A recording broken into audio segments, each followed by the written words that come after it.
Lucas capítulo 7, nós vamos ler a partir do versículo 36 até o versículo 50. Evangelho de Lucas capítulo 7, do versículo 36 até o versículo 50. Eu vou ler, os irmãos, por favor, acompanhem em suas Bíblias. A palavra de Deus diz assim: convidou-o um dos fariseus para que fosse jantar com ele. Jesus, entrando na casa do fariseu, tomou lugar à mesa. E eis que uma mulher da cidade, pecadora, sabendo que ele estava à mesa na casa do fariseu, levou um vaso de alabastro com unguento. Estando por detrás aos seus pés, chorando, regava-os com suas lágrimas e os enxugava com os próprios cabelos. E beijava-lhe os pés e os ungia com unguento.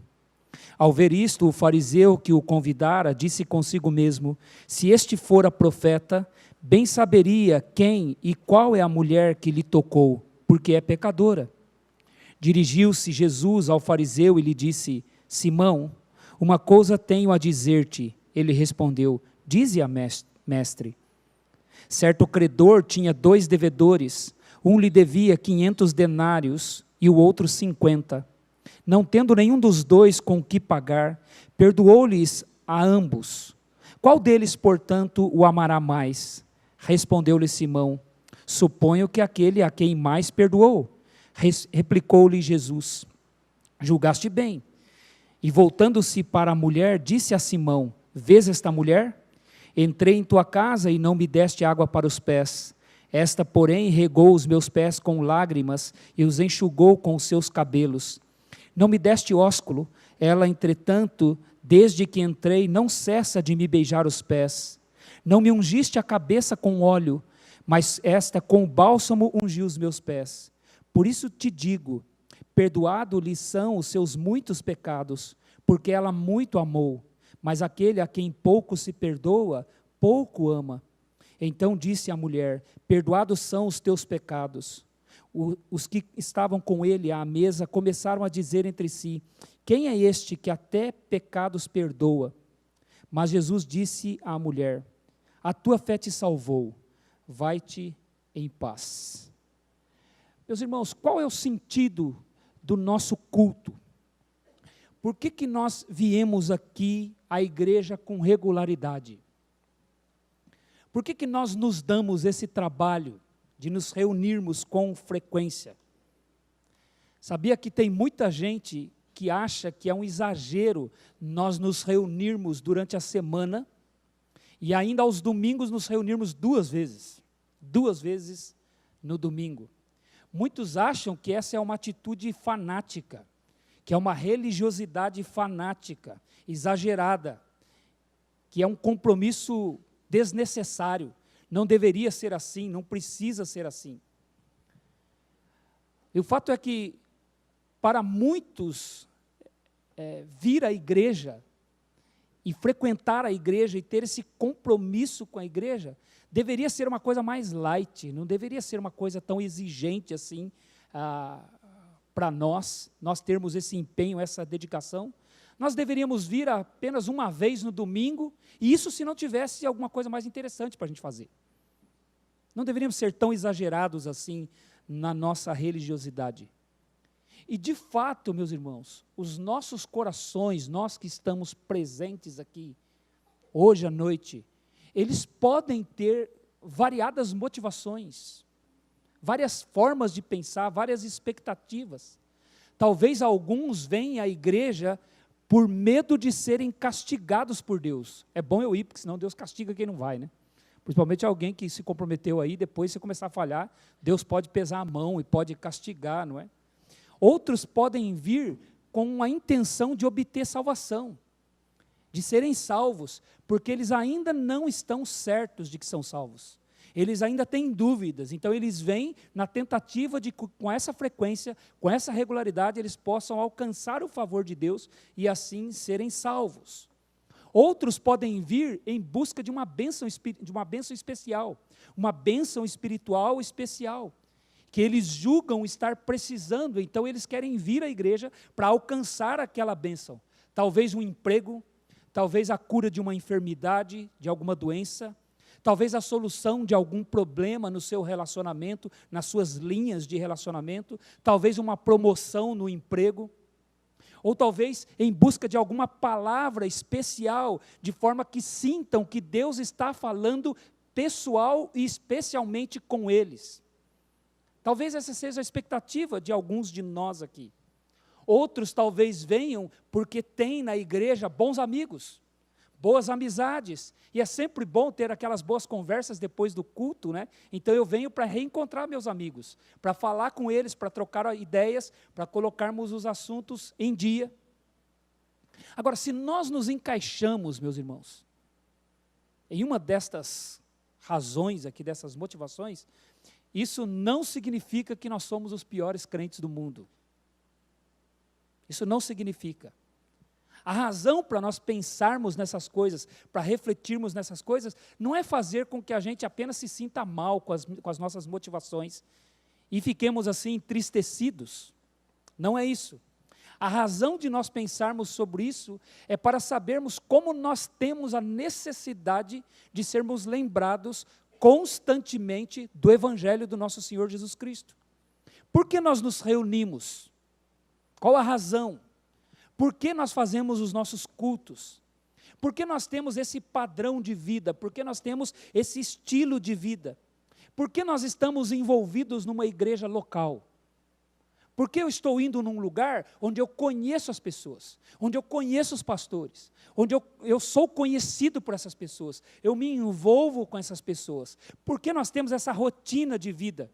Por que faço parte desse grupo de pessoas que conhece a mim e eu os conheço? E por que permito que essas pessoas façam parte da minha vida, a tal ponto de me encontrar com elas regularmente, para junto oferecermos um culto a Deus? Por que eu permito que essas pessoas se envolvam na minha vida? Por que nós cantamos juntos? Por que nos reunimos e cantamos juntos, oramos, lemos a Bíblia e escutamos uma pregação? Por que nós insistimos nisso? Por que nós passamos esse tempo juntos? Por que a gente não desiste disso? As pessoas desistem de tantas coisas, não é? Já percebeu assim? A gente estuda para um dia nunca mais precisar estudar, não é verdade? A gente trabalha para um dia nunca mais precisar trabalhar, não é verdade? Mas já percebeu que igreja, a gente não tem essa expectativa? Eu vou na igreja porque vai chegar um dia que eu não vou precisar ir mais, não vou precisar mais ter esse trabalho. A gente insiste nisso. Por que nós não desistimos nisso? Essa igreja completou esse ano 27 anos. Tem irmãos que vêm aqui desde a sua fundação. Tem irmãos que vêm aqui desde quando esse trabalho começou, aliás, antes de 27 anos atrás, em 1984. Quando um grupo de irmãos começou a se reunir aqui no Parque Industrial, tem irmãos que começou lá, naquela reunião que acontecia na casa do irmão Pedro Barbosa dos Reis, que era aqui mesmo nessa rua, lá no final dela, lá chegando lá na Embraer lá. Irmãos, vêm aqui. Por que não desistem? Por que nós não desistimos? Por que nós insistimos nisso? Irmãos, pode haver uma variedade de motivações, mas existe algo em comum em todos nós. Nós somos salvos em Cristo Jesus. Há uma coisa que nos une, e a nossa salvação em Cristo Jesus. E esta passagem aqui de Lucas fala sobre isso. Fala sobre motivação de adoração. Motivação para a gratidão ao Senhor. Essa passagem trata disso aqui. Aqui nesta passagem, o Senhor Jesus, Ele está em algum lugar, em alguma cidade na Galileia. Nós não sabemos exatamente qual cidade exatamente Jesus estava quando aconteceu este episódio aqui. Jesus teve o seu ministério andando entre a Judeia e a Galileia. A Judeia é uma região que ficava ao sul ali da Palestina, onde ficava a cidade de Jerusalém, a cidade de Belém, onde ele havia nascido. Mas ele também ia ao norte, para a região da Galileia, onde ficava a cidade de Nazaré, onde ele foi criado. Ele nasce em Belém, mas ele é criado em Nazaré. Então ele tramitava nessas duas regiões de Israel. Ora ele estava ao sul, em Jerusalém, ou nos arredores de Jerusalém, na cidade de Betânia, por exemplo, onde ele ia com frequência.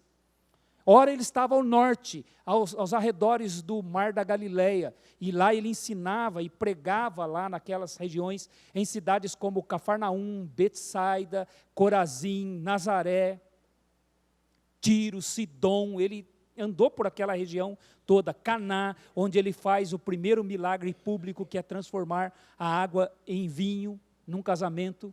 Então Jesus, ele tinha o seu ministério nesses dois lugares. Ora ele estava no sul, na região da Judéia, ora ele estava no norte, na região da Galileia. Nesse momento aqui, desse texto que nós lemos, ele estava no norte, ele estava na região da Galileia, mas nós não sabemos exatamente onde. E o fato é que numa daquelas cidades, um fariseu chamado Simão convida Jesus para jantar em sua casa.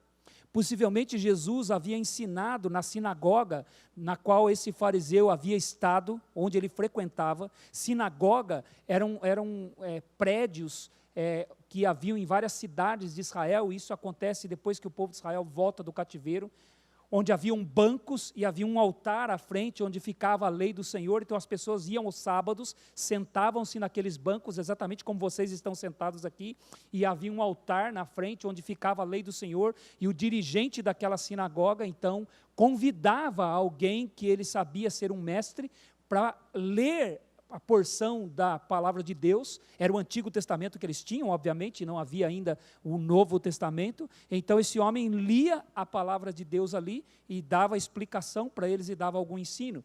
É possível que Jesus tenha ensinado na sinagoga, da qual este fariseu fazia parte. E ele então convida Jesus para ir na sua casa jantar depois da reunião, que é algo muito comum. Levar o mestre, levar aquele que havia ensinado para sua casa, para oferecer a ele uma refeição depois de uma reunião. E Simão era um fariseu. Os fariseus eram um grupo religioso influente em Israel naqueles dias. Era um grupo restrito de pessoas que se julgavam ser os guardiões da lei de Deus, da lei de Moisés. Eles eram muito respeitados pelo povo. O povo pensava, o povo de uma forma geral, pensava que os fariseus eram salvos. E que os fariseus eram o grande modelo de salvação. Se você quisesse ser salvo, você tinha que imitar um fariseu, porque o fariseu já era garantido no céu. Na cabeça do povo, na mente da população, a ideia era que se um fariseu não fosse salvo, ninguém podia ser salvo, porque não havia alguém religioso como um fariseu. Não havia alguém que praticasse a sua religião, que fosse sério com a sua religião, que fosse zeloso com a sua religião, como um fariseu. Era essa a ideia que as pessoas tinham de um fariseu. Ele era um homem muito respeitado. Então eu imagino que nessa região aqui, onde Simão vivia, ele gozava de um respeito das pessoas. As pessoas achavam que ele era salvo, e as pessoas queriam se igualar a ele, para então terem alguma garantia de salvação. E eles eram um exemplo assim, então, que o povo queria, desejava imitar. Quando Jesus vem pregando, Jesus começa a desmascarar os fariseus. Jesus começa a expor os fariseus. Não somente Jesus, mas o próprio João Batista. Quando João Batista vem pregando, os fariseus rejeitam a mensagem de João Batista. Você vai ver isso aí nesse mesmo capítulo, veja os versículos 29 e 30. Diz assim: todo o povo que o ouviu, está falando aqui de João Batista, todo o povo que o ouviu, e até os publicanos, reconheceram a justiça de Deus, tendo sido batizados com o batismo de João. Mas os fariseus e os intérpretes da lei rejeitaram, quanto a si mesmos, o desígnio de Deus, não tendo sido batizados por ele. Vejam que os fariseus, eles rejeitaram o batismo de João, eles rejeitaram a mensagem de João Batista, eles não aceitavam a mensagem de João Batista, e eles também vão rejeitar a própria mensagem do Senhor Jesus Cristo. E aí Jesus vai dizer essas palavras que ele fala a respeito de João Batista, nos versículos 33 e 34. Pois veio João Batista não comendo pão, nem bebendo vinho, e dizeis, tem demônio. Veio o Filho do Homem comendo e bebendo, e dizeis, eis aí um glutão e bebedor de vinho, amigo de publicanos e pecadores. Então eles rejeitaram João Batista, e eles rejeitaram também Jesus. Eles não gostavam da mensagem de Jesus, e eles procuravam razões para acusar Jesus. Eles procuravam razões para que pudessem condenar Jesus. Então esse homem chama Jesus para jantar na casa dele. E certamente ele queria investigar Jesus. Certamente ele queria pegar Jesus em alguma cilada. A motivação dele não era uma motivação pura. Era apenas fazer uma sondagem, tentando capturar Jesus em alguma possível falha que Jesus pudesse cometer. Agora, um aspecto curioso da cultura naqueles dias, e ela se difere muito da cultura dos nossos dias, é que em ocasiões como essa, o anfitrião, ele não fechava a porta da sua casa. Ele dava o jantar, mas ele deixava a porta aberta, entrava quem quisesse. A casa era aberta e as pessoas iam se achegando, até porque estava ali alguém que a comunidade julgava importante, e a comunidade queria ouvir. Estava ali um mestre, estava ali alguém que sabia ensinar a lei, alguém que estava sendo reconhecido como um bom mestre, que é o caso do Senhor Jesus. Então eles abriam a sua casa e as pessoas podiam entrar, e as pessoas iam entrando e iam ficando em volta e escutando enquanto eles conversavam durante o jantar. E as pessoas então iam ocupando ali o lugar principal da casa, porque as pessoas tinham interesse, certamente eles vão discutir ali algumas questões religiosas, algumas questões teológicas, e isso era do interesse das pessoas, e as pessoas iam para lá para ouvir então aquela conversa, os ensinamentos, e o dono da casa não se importava com isso, fazia parte da cultura, deixar a casa aberta para que a comunidade pudesse entrar. E alguns pobres vinham porque tinha comida. E eles esperavam, por causa da sua pobreza, que sobrasse alguma comida no final, e eles podiam então se alimentar e levar comida até para os seus familiares. Era uma forma, inclusive, de servir a comunidade, por isso que eles abriam suas portas, e as pessoas então vinham para aproveitar do evento e desfrutar de alguma comida que porventura sobrasse ali, eles faziam isso. E esse jantar, ele era servido numa mesa baixa. Nós estamos acostumados, né, lembramos da ceia, nós lembramos daquela imagem, né, em que Jesus está sentado na mesa com os seus 12 discípulos à sua volta, e é uma mesa como a nossa, uma mesa ocidental, mas não era daquele jeito, a mesa era uma mesa baixa, e as pessoas se deitavam praticamente ao redor da mesa, e eles se reclinavam sobre o cotovelo, e ficavam ali conversando e comendo, numa mesa baixa, não havia cadeiras, eles sentavam-se no chão. Então as pessoas se sentavam com, obviamente, a parte de cima do corpo aproximada da mesa e os pés para o lado contrário da mesa. É por isso que o texto diz que a mulher veio por trás e abaixou-se e começou a chorar sobre os pés de Jesus, a enxugar os pés de Jesus com os seus cabelos, ungir os pés de Jesus com óleo, beijar os pés de Jesus. Então as pessoas que se reuniam no entorno da mesa, elas ficavam então reclinadas sobre o cotovelo e comendo ali. E era esse o cenário então que Jesus encontra aqui e que essa mulher encontra para ter aquele evento que aconteceu lá. E era noite, provavelmente um lugar meio escuro, luzes somente na mesa principal, de forma que nem todos podiam enxergar completamente a todos. Era assim o cenário que Jesus estava comendo na casa daquele homem chamado Simão. E de repente entra uma mulher. Entra essa mulher e se prostra aos pés de Jesus.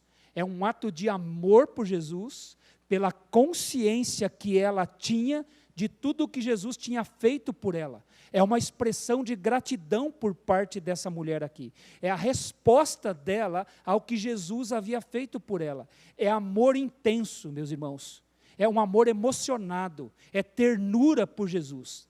Ela não está vindo buscar algo de Jesus. Ela não está interessada em mais nada de Jesus.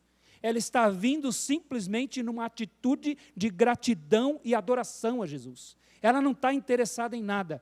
Ela sabia que havia sido perdoada por Jesus e está demonstrando então a sua gratidão. Por isso tem tudo a ver com culto, tem tudo a ver com a nossa rotina de vida. Por que nós nos reunimos? Por que nós estamos aqui? O que esta passagem nos ensina é que o amor a Deus é a resposta. É a resposta que nós damos ao perdão recebido. O nosso amor a Deus, o nosso culto a Deus, o fato de nós insistirmos nisso, de virmos aos domingos para cá, é a resposta que damos por termos entendido que fomos perdoados por Deus. E como esse perdão e como essa gratidão se demonstra? Como este amor se demonstra? Como que nós observamos isso nesta passagem? Primeiro, meus irmãos, este amor, esta gratidão é observado na consciência que nós temos de que Deus recebe pecadores. Jesus recebe pecadores. Quando aquela mulher entra, e ela então começa a chorar sobre os pés de Jesus, ela começa a enxugar os pés de Jesus com seus cabelos, ela começa a beijar os pés de Jesus, e unge os pés de Jesus com um unguento, era um perfume caro, não era um perfume apenas um óleo comum. Pelo recipiente no qual ele estava, nós podemos interpretar isso, um vaso de alabastro.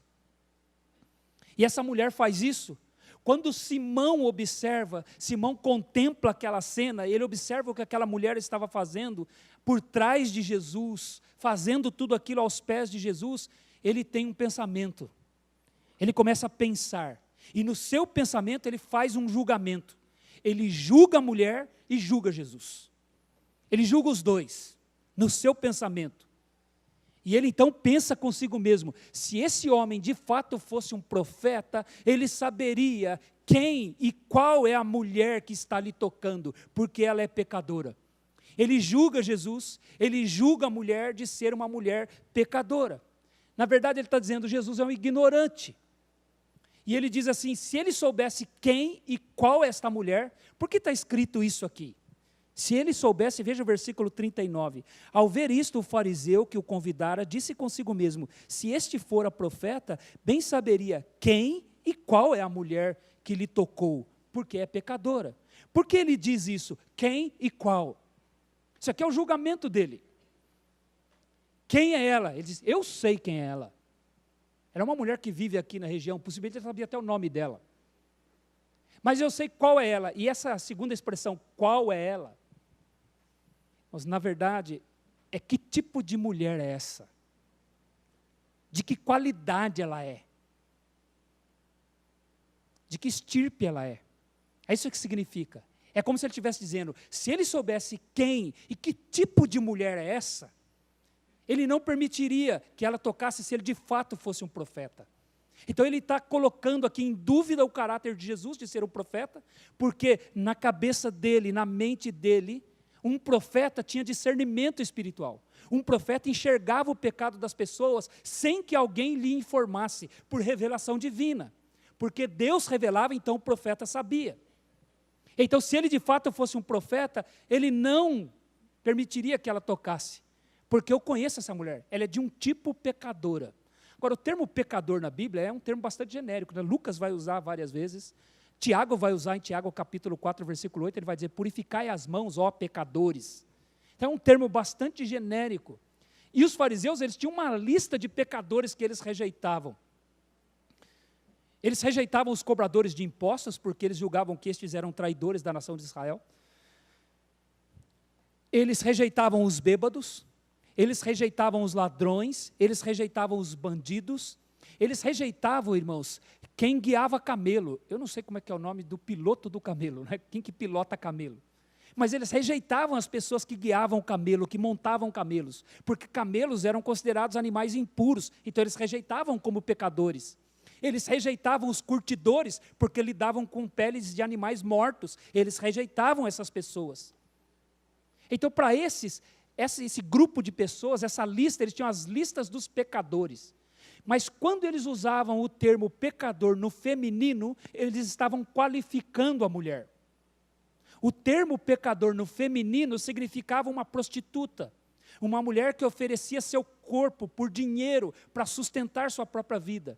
E era considerada então uma mulher imoral, uma mulher não digna de estar presente entre as pessoas, uma mulher rejeitada, principalmente para alguém fariseu como ele. E ele conhecia aquela mulher era da comunidade, as pessoas que estavam na casa certamente conheciam aquela mulher e sabiam que ela se sustentava por meio da venda do seu corpo. Era uma mulher prostituta. E ele acusa Jesus de não saber o que aquela mulher fazia. Ele não sabe o que ela faz, se ele soubesse. Agora, o que é interessante aqui, irmãos, é que a atitude daquela mulher, com tanta gente na casa, ela vai e escolhe Jesus. Ela vem por trás de Jesus, se debruça sobre os pés de Jesus, chora, seca com o cabelo, molha os pés de Jesus com as suas lágrimas, seca com o cabelo, beija os pés de Jesus. E beijar aqui, irmãos, não é um beijinho. Beijar aqui, a expressão grega, significa beijar continuamente, abraçando, demonstrando carinho, ternura, afeição, gratidão, amor. É assim que ela estava nos pés de Jesus. Tanta gente na sala, tanta gente naquela casa, e ela vai até Jesus. E ela faz isso com Jesus. O que as pessoas poderiam pensar de Jesus? Por que essa prostituta vem atrás dele? Ela já o conhecia? Ele já esteve com ela? Por que ele? E poderiam acusar de Jesus de imoralidade sexual. Mas Jesus, irmãos, alguém ressaltou isso, e eu achei isso muito interessante. Jesus era tão puro, tão perfeito, que os seus próprios inimigos não conseguiam acusar ele de imoralidade sexual. Ele preferiu acusar Jesus de ignorância. Para ele, Jesus era um ignorante, que não conhecia quem era ela, não sabia quem era ela, não era um profeta, porque ele não pôde discernir o pecado dela e permitiu que ela o rejeitasse. Mas ele, mesmo sendo o inimigo de Jesus, não acusa Jesus de ter tido um caso com aquela mulher. Porque o nosso Senhor, irmãos, era puro, perfeito. Nem seus inimigos podiam acusar ele disso. E então ele diz que Jesus não tinha discernimento e por isso não podia ser um profeta. Ele vai dizer assim, como que ele pode ser um profeta? Como que ele vai me ensinar coisas que eu não sei, se tem coisas que eu sei e ele não sabe? Como é que ele pode ser um profeta? Esse homem não é um profeta, ele é um farsante, ele não é um profeta de Deus. Então, ele acusa Jesus, julga Jesus e julga essa mulher que estava fazendo aquilo que estava fazendo com Jesus. Meus irmãos, o que essa mulher faz aqui é gratidão, amor, porque ela sabia o que Jesus havia feito por ela. Ela tinha consciência disso. Então o ignorante ali não era Jesus. O ignorante ali era ele. Ele é que não sabia quem era Jesus e nem quem era a mulher. Ele é que não sabia. E ele acusa Jesus então de ignorância. Era esperado que um profeta rejeitasse, mas Jesus vai demonstrar algo totalmente diferente. Jesus vai surpreender Simão. Jesus vai mostrar para Simão que ele não somente sabia quem era a mulher. Ele acusou Jesus, ele não sabe quem e qual é a mulher. Jesus sabia quem e qual era a mulher. Que tipo de mulher ela havia se tornado por ter se encontrado com Jesus. Jesus vai mostrar para Simão que ele sabia inclusive quem era Simão. Simão não sabia quem era Simão, e Jesus vai mostrar que ele sabia quem era a mulher e sabia quem era Simão. Quem é você, Simão? É por isso que ele estava permitindo que essa mulher o tocasse. Ele sabia quem era ela, ele sabia a transformação que ele mesmo havia feito no coração daquela mulher. Ele sabia que aquela mulher estava arrependida, e ele sabia que a atitude daquela mulher era gratidão pelo que ele fez por ela. Mas Simão pensava, se ele fosse o profeta, ele não permitiria que uma prostituta o tocasse. Era a justiça de Simão, era a sua autojustiça, era o seu conceito de si mesmo, era o orgulho de um fariseu de tentar salvar-se por sua própria justiça. E o Senhor Jesus vai dizer para Simão, Simão, você não conhece a justiça de Deus, você não conhece o fato de que eu vim chamar não justos, mas sim pecadores ao arrependimento. Essa mulher está tocando-me porque eu vim justamente por isso. Eu não vim chamar justos, eu vim chamar pecadores ao arrependimento. Os sãos não precisam de médicos, mas sim os doentes. Eu estou permitindo que essa mulher me toque porque ela de fato é uma pecadora arrependida. E é estes que eu vim chamar, são estes que eu vim receber. Mais adiante, nesse mesmo evangelho aqui, na casa de Zaqueu, Jesus vai dizer que ele veio para buscar e salvar o que se havia perdido. Ele veio receber pecadores. Mas na cabeça de Simão, um profeta não recebe pecadores. Ele recebe justos. Ele recebe pessoas dignas. Ele não recebe pessoas que são consideradas ruins pela sociedade. Pessoas imorais pela sociedade. Mas Jesus estava permitindo que aquela mulher o tocasse. Porque é isso mesmo que Deus faz, meus irmãos. É isso mesmo que Deus faz. Ele recebe pecadores arrependidos. Ele recebe os humildes e os quebrantados de espírito.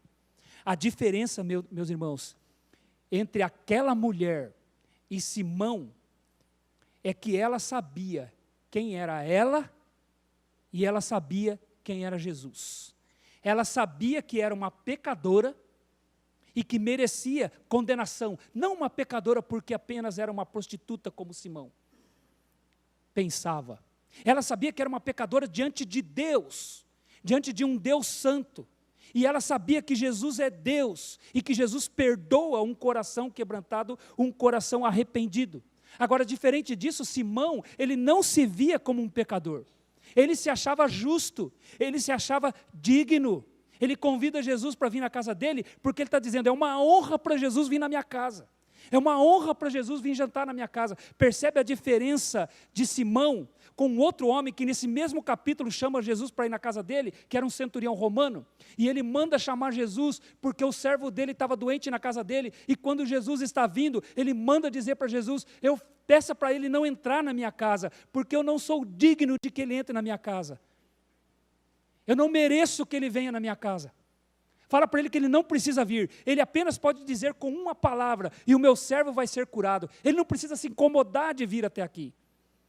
Percebe a diferença? Nesse mesmo capítulo. Mas aqui tem um homem que convida Jesus para ir na casa dele porque ele se acha importante.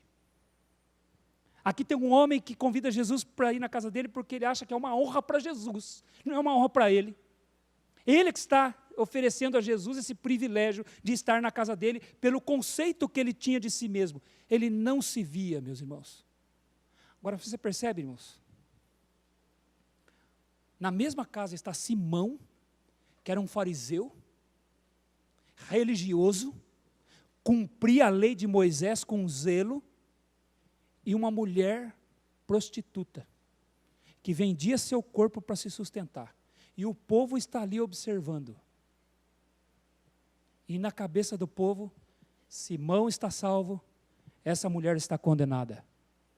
Agora, quem era melhor e quem era o pior ali?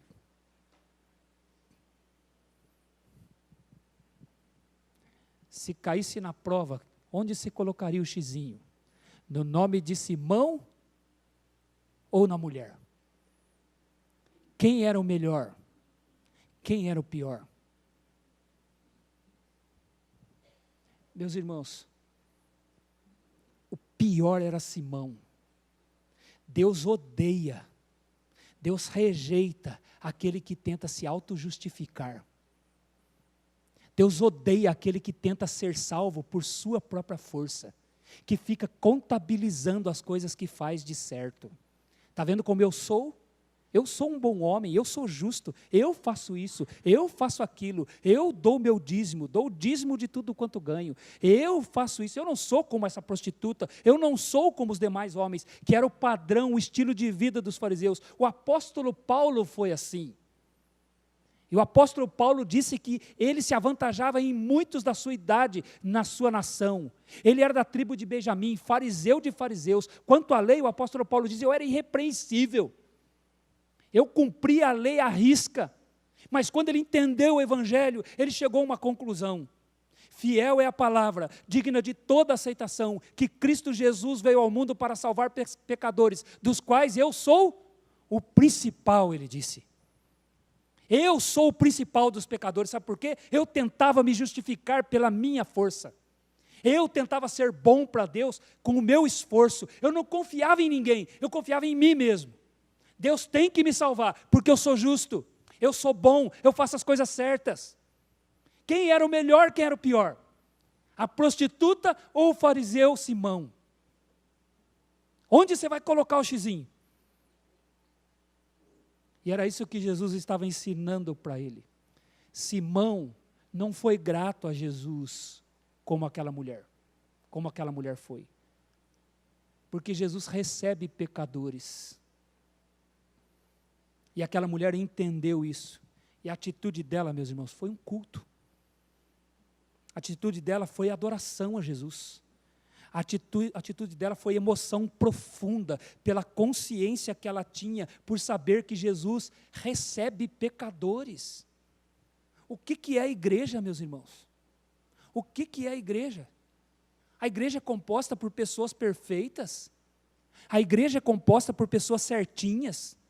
A igreja é composta por pessoas que não sabem que são pecadoras. A igreja é composta por pessoas que sabem que não são dignas diante de Deus, que não são dignas de estarem na presença de Deus. A igreja é composta por pessoas que sabem que vão comer um pão pela graça de Deus, vão tomar um cálice pela graça de Deus, porque elas não merecem isso. Elas sabem que foi Jesus na cruz que conquistou isso para elas, não foi o mérito delas. Elas têm essa consciência. Essa é a igreja que o Senhor Jesus está edificando. Nós não estamos aqui porque somos certinhos. Nós não estamos aqui porque somos os perfeitinhos. Nós não estamos aqui para tentar mostrar isso. E quando tentamos mostrar isso, isso prova que não somos perfeitinhos. E que temos que estar aqui mesmo. Nós não somos certinhos. Eu me lembro de ter lido num livro de Mark Dever, que ele conta que quando ele desejou ser pastor, ele estava em viagem e foi à casa de um parente. E ele disse para o parente dele, olha, eu estou desejando ser pastor, eu acho que eu vou me tornar um pastor de uma igreja. Aí o parente dele falou assim, olha, você que sabe, mas eu acho que na igreja só tem hipócrita. Por isso que eu prefiro ficar no mundo mesmo. Porque para mim na igreja só tem hipócrita. Aí Mark Dever falou para ele, você está certo. Só que lá pelo menos eles sabem que são hipócritas. E é por isso que eles estão lá. Porque eles não querem mais ser hipócritas. Agora, se você prefere ficar no mundo onde está cheio de hipócritas, que querem continuar sendo hipócritas, bom proveito. Faça bom proveito disso. Aqui, meus irmãos, nós sabemos que somos pecadores. Nós estamos aqui para ser melhor do que ninguém, e é justamente porque temos a consciência que não somos melhores do que ninguém. Nós temos que nos comparar com a prostituta, não com Simão. Nós não somos como Simão, nós reconhecemos os nossos pecados. E é por isso que estamos aqui, porque somos gratos a Deus. O amor a Deus é gratidão. O culto a Deus é gratidão pelo perdão que recebemos. É por saber que não fomos condenados por Ele. Fomos, pelo contrário, perdoados. Então, o que significa o culto? Como que nós demonstramos amor? Como nós demonstramos gratidão? Por saber que o Senhor recebe pecadores. Sabe quem vai tomar ceia hoje?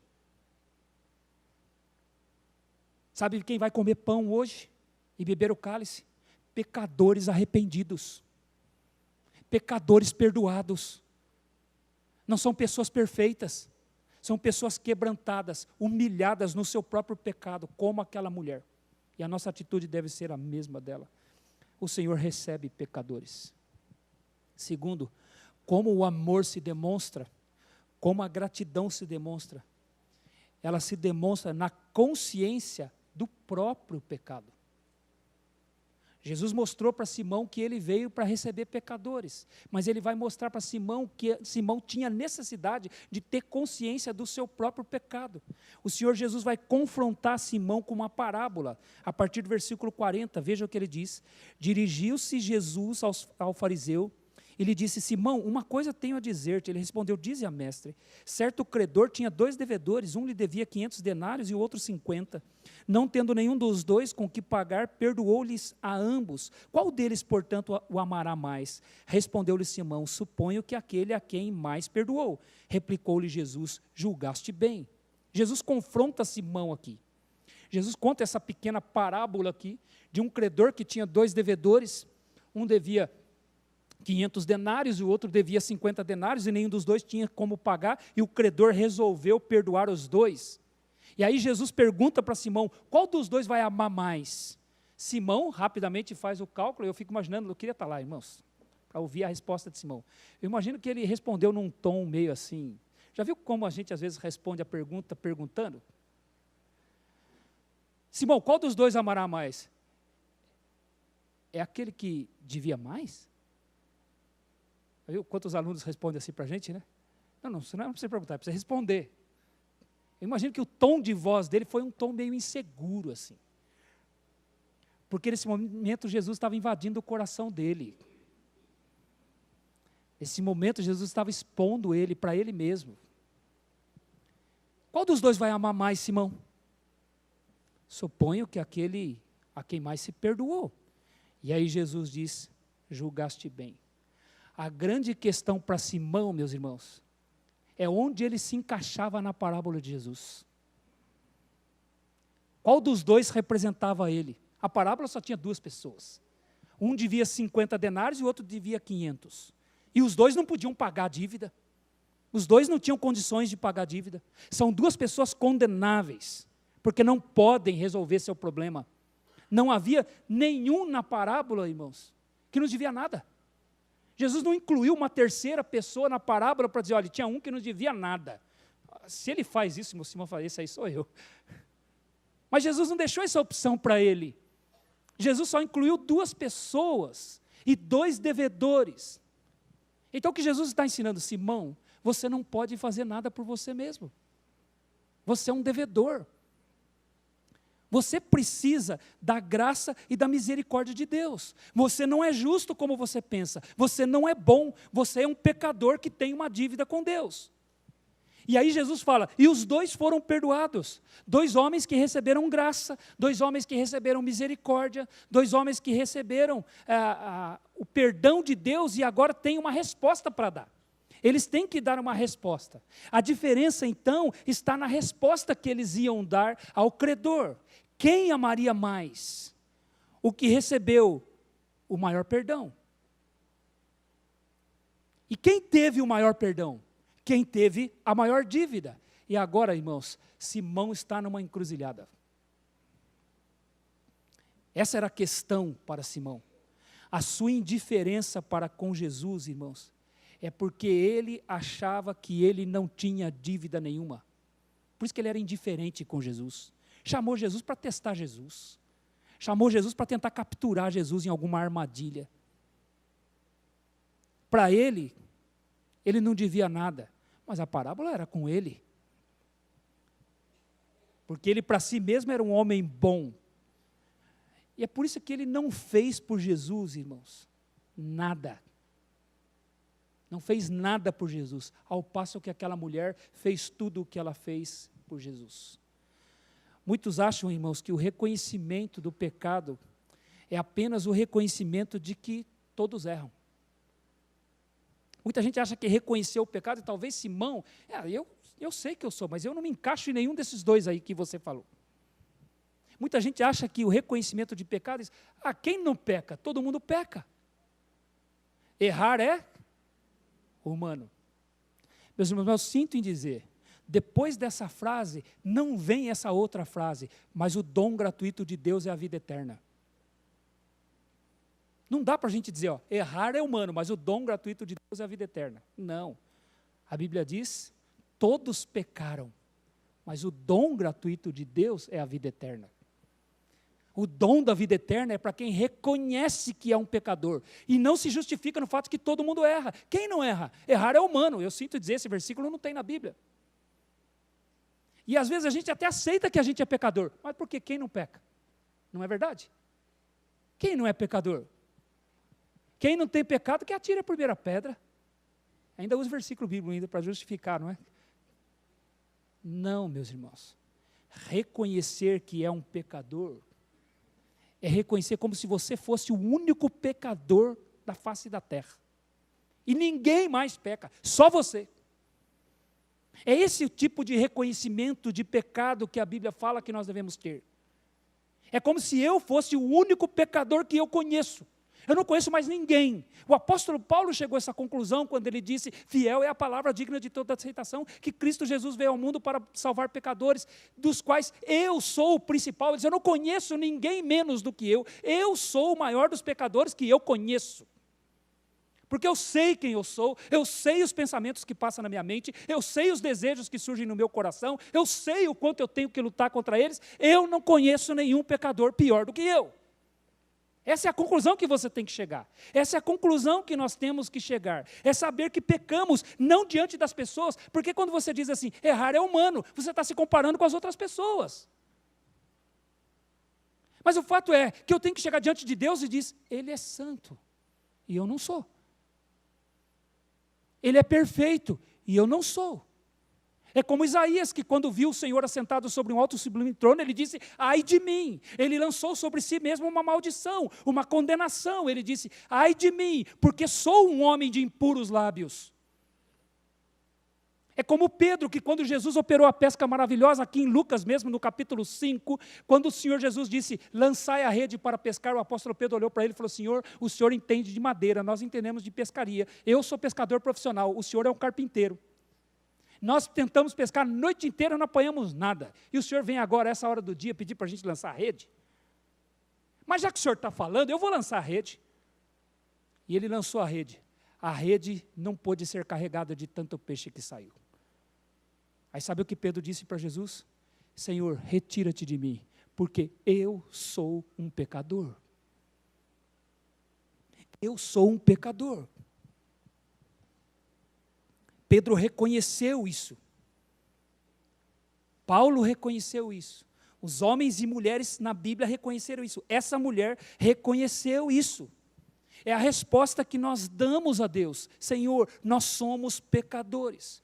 O amor, irmãos, e o culto de adoração a Deus, uma vida de dedicação a Deus, é proporcional ao entendimento que eu tenho do quanto eu fui perdoado. Essa passagem aqui, ela me encurrala. Sabe por quê? Eu digo assim, Senhor, eu tenho que te amar. Aí Deus pergunta, vai me amar bastante ou pouco? Não, eu vou te amar bastante. Ah, então você reconhece que você é muito pecador. Ó, Senhor. Vai me amar quanto? Vai me agradecer quanto? Não, eu quero agradecer bastante. Ah, então vai ser proporcional ao entendimento que você tem do seu pecado. Aí, irmãos, aí eu tenho que fazer outra pergunta, né? Mais 2 quadradinhos para você colocar o xizinho. Você quer amar Deus muito ou quer amar pouco? Vai colocar o xizinho no muito ou no pouco? Onde você vai colocar, meus irmãos? Pastor, eu quero colocar no muito. Ah, então você reconhece que você é o principal dos pecadores? Você reconhece o perdão que Deus te deu? O Senhor estava encurralando aqui. O amor a Deus, irmãos, é proporcional à consciência que eu tenho do quanto eu fui perdoado. Esse é o amor a Deus. Então, como o amor se manifesta? Ele se manifesta na consciência de que Deus recebe pecadores. E ele se manifesta na consciência da profundidade do próprio pecado. É o que essa passagem nos ensina. Terceiro, como a gratidão, como o amor a Deus se manifesta? Ela se manifesta na expressão de gratidão. Jesus vai começar a comparar Simão com a mulher a partir do versículo 44. Jesus compara a atitude de Simão com a atitude da mulher. Ele diz para Simão, Simão, você não me deu água para os pés. E era uma atitude, irmãos, de honra quando você recebia alguém na sua casa, especialmente se você fosse alguém de posse, o que tudo indica era o caso de Simão. Quando você recebia alguém na sua casa, você designava o empregado da casa para lavar o pé da sua visita. Você recebia com honra. Era a atitude humilde de um escravo se ajoelhar para honrar aquela pessoa que estava chegando na sua casa. E Jesus vai dizer para Simão, vês esta mulher? Entrei na tua casa e não me deste água para os pés. Esta, porém, regou os meus pés com lágrimas e os enxugou com os seus cabelos. Meus irmãos, o verbo aqui não significa só chorar. É interessante esse verbo aqui. Ele significa chorar e derramar chuva. O verbo aqui é o mesmo de chover. Ela molhou os pés de Jesus, irmãos. Ao ponto de ser possível limpar os pés de Jesus com a quantidade de lágrimas que ela derramou. Agora, de onde veio esta lágrima? Por que razão esta lágrima? Por que essa mulher estava chorando desse jeito? Por que ela estava tão emocionada? Sabe o que é isso? Consciência do quanto ela havia sido perdoada por Deus. Isso é culto, meus irmãos. Isso aqui é gratidão. Ela não estava atrás de nada de Jesus, ela apenas queria agradecer. Ela estava emocionada por ter recebido o perdão de Deus.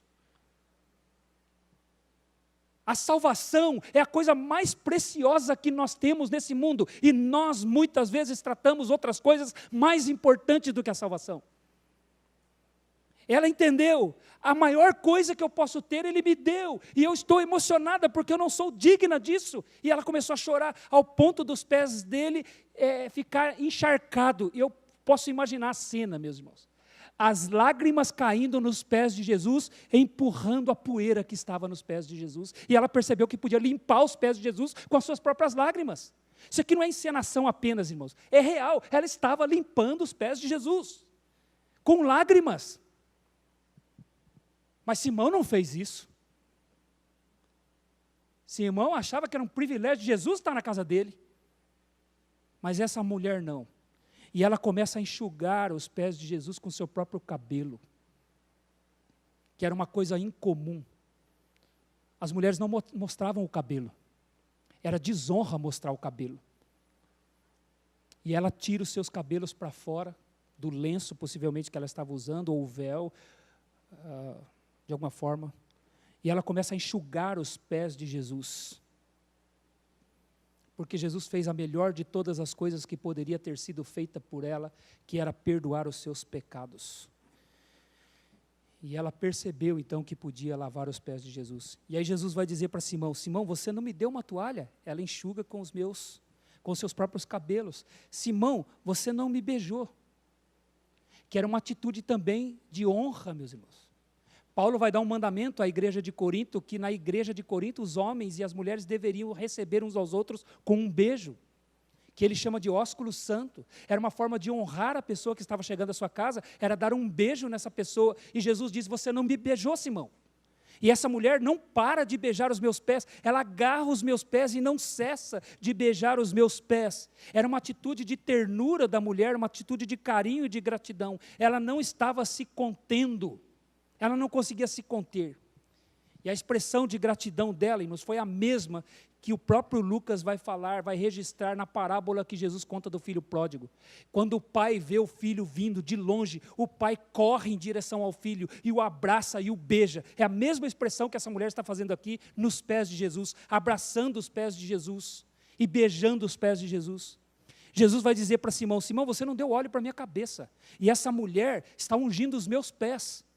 E o vaso de alabastro aqui, irmãos, alabastro era um tipo de rocha que possivelmente vinha do Egito, era uma coisa muito comum naqueles dias, mas era usado especialmente para guardar perfumes, e perfumes de valor. Os arqueólogos têm achado vários e vários desses tipos de vasos aqui, vasos de alabastro. As mulheres costumavam carregar, pendurado numa cordinha, muitas vezes no pescoço, um vaso de alabastro, um pequeno vaso de alabastro com perfume. Porque naquela época lá as coisas eram diferentes e elas então usavam isso como desodorante. Era comum as mulheres fazerem isso. E ela pega esse vaso de alabastro e vira e despeja sobre os pés de Jesus. E era uma coisa cara. Por estar nesse vaso, nesse tipo de vaso de alabastro, demonstra que era uma coisa cara. E Jesus afirma: Simão, você não fez nada disso por mim? E essa mulher fez. Ela estava fazendo, irmãos, tudo aquilo porque havia sido perdoada por Jesus. Jesus estava dizendo aqui: Simão, você está aí no seu pensamento achando que eu não sei quem é essa mulher, né? No seu pensamento aí você está me julgando, né? Você acha que eu não sei o que ela é? Você acha que eu não sei nem quem é você? E Jesus vai mostrar aqui, irmãos, que Ele sabe quem e qual é a mulher. Quem é essa mulher? É uma grande pecadora. E qual é ela? De que tipo ela é? De que tipo é essa mulher? Para Jesus, sabe quem é ela? Uma grande pecadora arrependida. Era esse o tipo de mulher que ela era. Uma grande pecadora arrependida. Não simplesmente por ter sido uma prostituta, por ter sido uma pecadora diante de Deus. Porém, ela estava arrependida. E o tempo verbal que Jesus usa aqui, irmãos, demonstra que Jesus já havia estado com essa mulher antes desse dia aqui. Ele já havia tido um encontro com ela. Ele já havia perdoado ela. Ele já havia dito para ela que ela estava perdoada. Era algo já executado por ela. O tempo aqui, o tempo verbal aqui, está no tempo perfeito, que significa uma ação já realizada, porém com efeitos contínuos. Ele já havia perdoado ela, ele já havia dito para ela isso, e quando ela sabe que Jesus está naquela casa, ela não se contenta, ela entra ali porque ela quer adorar ele, porque ele já afirmou para ela que ela foi perdoada dos seus pecados. Em algum momento, nós não sabemos, Lucas não registra, mas já havia tido esse encontro. Então, o muito amor demonstrado por ela aqui, é porque ela já havia sido perdoada pelo Senhor Jesus. E o que ela está fazendo? A gratidão. A gratidão é o resultado, meus irmãos, do perdão recebido quando você tem a consciência do seu pecado. Por que nós realizamos os nossos cultos? Por que nós não nos cansamos dessa atividade? Por que nós não desistimos de vir aqui, cantar, ler a Bíblia, orar, ouvir uma pregação? É porque nós temos consciência do perdão recebido. E aí Jesus vai dizer para a própria mulher, no versículo 48, ele vai dizer, no versículo 47, ele diz para Simão, e usa o tempo perfeito. E no versículo 48, ele diz para a mulher, e usa o tempo perfeito. Ele repete para a mulher. Ele diz novamente para ela. Então disse a mulher, perdoados são os teus pecados. Novamente Jesus confirma, ratifica o perdão que ela havia recebido. E o que ela estava fazendo? Prestando um culto ao Senhor Jesus Cristo. Nossa vida de amor, meus irmãos, e gratidão a Jesus, é resultado pelo entendimento que temos do perdão que Ele nos deu. E para encerrar, meus irmãos, como que o amor se expressa? No que ele está baseado? Na certeza da salvação. Você vai ver os versículos 49 e 50. Os que estavam com ele à mesa começaram a dizer entre si, quem é este que até perdoa pecados? Mas Jesus disse à mulher, a tua fé te salvou, vai-te em paz. Sabe o que Jesus fez? Ele tirou um peso enorme das costas daquela mulher. Ela de fato era uma mulher, irmãos, imoral para a sociedade. Ela de fato era uma mulher pecadora, como eles a chamavam, uma prostituta. Mas ela reconheceu o peso que isso tinha sobre os seus ombros, nas suas costas. E o Senhor Jesus retira isso dela. Ele retira esse peso das costas dela, quando Ele diz que ela foi salva pela fé. E é sempre pela fé, né?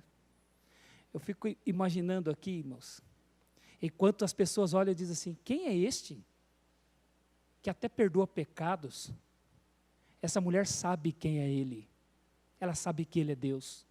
Ela sabe, eu fico imaginando aqui, que ela sabia inclusive que Ele ia para a cruz. Eu fico imaginando essa reação de adoração dela aqui, é porque ela teve consciência de que Ele ia para a cruz. Que lá na cruz, Ele ia tomar o lugar dela. Ela deveria ter ido para a cruz. E ela reconhece isso aqui, por isso é que ele diz, a tua fé te salvou. O que é a fé que salva na Bíblia? Não é a fé no sacrifício do Senhor Jesus Cristo? Não é a fé de que Ele é o substituto para nós? Que nós deveríamos ser condenados, mas Deus o enviou para morrer no nosso lugar? E Jesus afirma isso para ela, vai-te em paz, a tua fé te salvou. Isso é certeza de salvação, meus irmãos. Deus não quer que a gente tenha dúvida da salvação. Ele quer que nós tenhamos o alívio que a paz da certeza da salvação nos traz. Ele não quer que a gente sofra com isso. Ele quer que a gente confie no que Jesus fez. Apenas arrependidos dos nossos pecados. Dizendo, Senhor, nós somos gratos a Ti. E é por isso que a gente vem cultuar aqui, meus irmãos. Nós não viemos aqui atrás de bênção. Nós não viemos aqui atrás de uma palavra especial. Nós não viemos aqui somente porque temos... Todas essas coisas podem ser verdade. Mas a razão principal é porque nós fomos perdoados pelo Senhor. E vamos ser recebidos na mesa dEle. Porque Ele recebe pecadores que são conscientes dos seus pecados e que são gratos a Ele pelo perdão recebido e têm certeza da sua salvação.